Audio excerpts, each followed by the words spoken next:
Hello friends, কেমন আছো সবাই? আশা করি ভালো আছো। আজকে আমি অনেক দিন পর আমার ইউনিভার্সিটিতে এসেছি। অ্যাকচুয়ালি আমার একটু দরকার ছিল, তাই এসেছিলাম।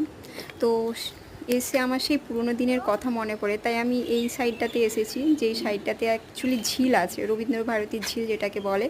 এই ঝিলে আমাদের অনেক মেমোরিজ আছে। আমরা ফ্রেন্ডরা মিলে অনেকে প্রচুর এনজয় করেছি। যারা যারা ইউনিভার্সিটিতে পড়ো তারা নিশ্চয়ই নিশ্চয়ই যারা ইউনিভার্সিটিতে পড়ো তারা নিশ্চয়ই এই ঝিলটাতে অবশ্যই আড্ডা মারবে।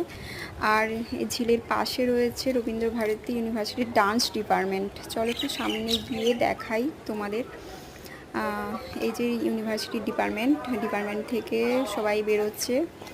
আর এই সাইডের দিকে রয়েছে ক্যান্টিন। আর এই দেখো, ইউনিভার্সিটির নিচে ডান্স করছে। কার কার ডান্স করতে ভালো লাগে? আমার তো ইচ্ছে হচ্ছে